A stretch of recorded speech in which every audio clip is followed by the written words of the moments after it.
দেখেছি যে অন্য জায়গায় আন্দোলনের ধোয়া তুলে যশোরবাসীকে বঞ্চিত করবার যে ষড়যন্ত্র, সেই ষড়যন্ত্র চক্রান্ত চলছে। ফলে আমরা আজ ত্যাগকরণভাবে বলতে চাই, সকল ষড়যন্ত্র চক্রান্তের তার ভাঙা জবাব দিয়ে আমরা আজ প্রতীকী অবরোধ করছি। কিন্তু এই অবরোধী অবরোধ নয়, আমরা যশোরবাসী ঐক্যবদ্ধ, আমরা বৃহত্তর আন্দোলনে যাব। আমাদের দাবি আদায় না হলে পরবর্তীতে আমরা যশোর থেকে প্রয়োজনে সব ট্রেন চলাচল বন্ধ করে দেবো, কিন্তু দাবি আদায় না করে আমরা ঘরে ফিরবো না। সেই দাবিতে সেই আন্দোলনের পাশে থাকার একটুখানি ধরেন তো, আমি নামিনি, এরকম ধরেন, আমি নামিনি। আমার বক্তব্য শেষ করছি, ধন্যবাদ।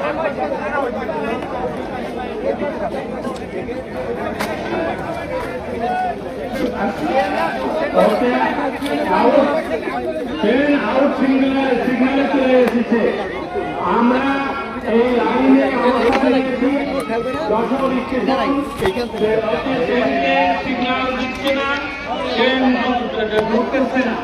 এরকম একটা অবস্থা রয়েছে।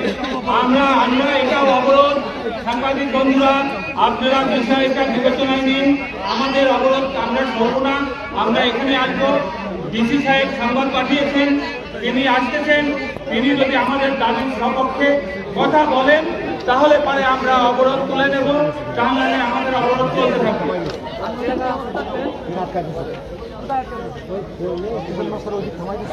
বিটু ভাই স্লোগান চালান, এখন স্লোগান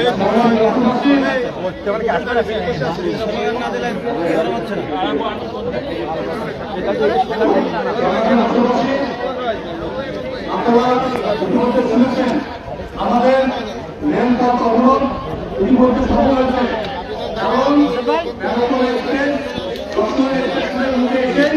দাঁড়িয়ে গেছে, বেনাপোল এক্সপ্রেস নিচে দাঁড়িয়ে গেছে। আমরা যতক্ষণ অবরোধ না তুলব ততক্ষণ এই ট্রেনের পক্ষে এই স্টেশনে আসার সুযোগ নেই।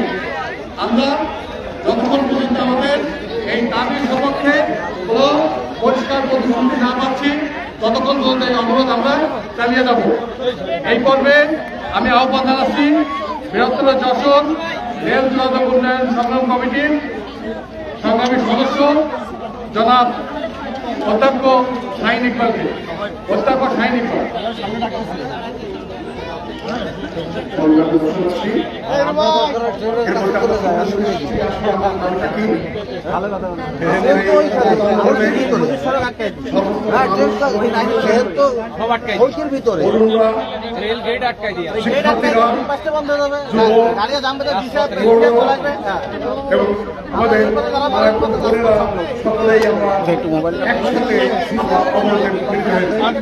কারণ পদ্মা সেতুতে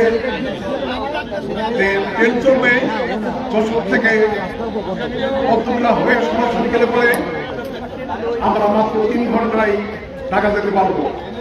কিন্তু বাস্তবতা একটা যে আমরা এই সরাসরি ট্রেন পাচ্ছি না। মোবাইল ভাই আমারই আমি না দিয়া আমরা যশোরবাসী, যশোরের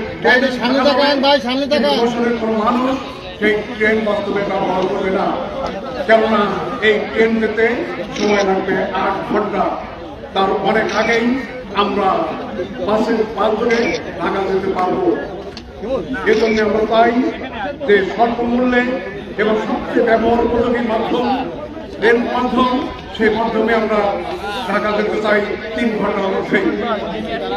বাংলাদেশের সর্ববৃহৎ স্থলবন্দর বেনাপোল বন্দর, এখান থেকে মানুষ এবং মালামাল বাংলাদেশের স্থলবন্দর অন্যান্য সকল স্থলবন্দর থেকে এখানে বেশি চলাচল করে। এই বেনাপোলে মানুষও তারা মালামাল নিয়ে যেতে তাদেরও 8 ঘন্টারও বেশি সময় লাগছে। অথচ এই ট্রেনটি যদি পদ্মবিলা হয়ে গড়াল হয়ে সরাসরি যায় তাহলে 3 ঘন্টার মধ্যে টাকা দেওয়া সম্ভব। এই রেল লাইনটি তৈরি করা হয়েছিল সেই উদ্দেশ্য নিয়ে, সেটা আমাদের দেওয়া হচ্ছে না। তাই আজকে আমাদের এই অবরোধ, এই অবরোধটি শেষ না। আমরা সরকারকে জানিয়ে দিতে চাই আমাদের দাবি যদি, আমাদের ন্যায্য দাবি যদি না মানা হয় তাহলে আগামীতে আমরা সকল ট্রেন বন্ধ করে দেবো।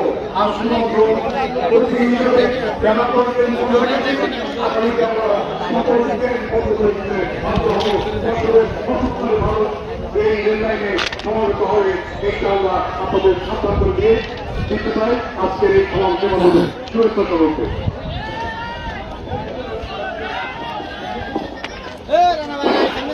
সাধারণ যশোরবাসী এই পর্বে আহ্বান জানাচ্ছি যশোরের অন্যতম প্রধান দৈনিক পত্রিকা দৈনিক লোকসমাজের সম্পাদক জনাব আনোয়ারুল কবির নাটক। বিসমিল্লাহির রহমানির রহিম। আমি একটু সংশোধন দিয়ে আমার বক্তব্য শুরু করতে চাই। আমি ভারপ্রাপ্ত সম্পাদক হচ্ছে অধ্যাপক নার্গিস বেগম। আমি তার প্রতিনিধিত্ব করি মাঝে মাঝে। সংগ্রামী যশোরবাসী,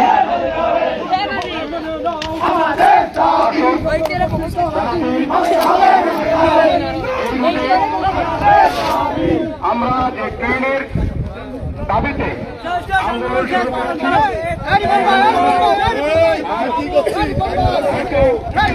কর্মসূচি চলছে, সেই কারণে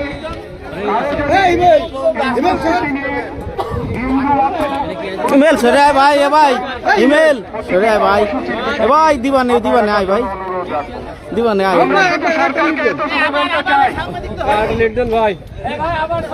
আমরা জানি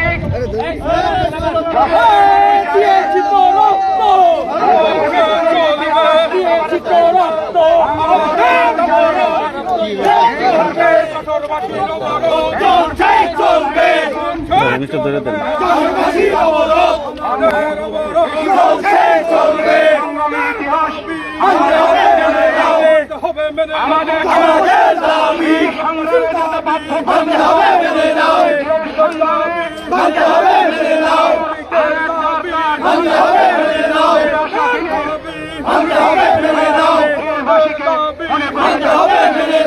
আমরা সে জায়গায় যেতে চাই না।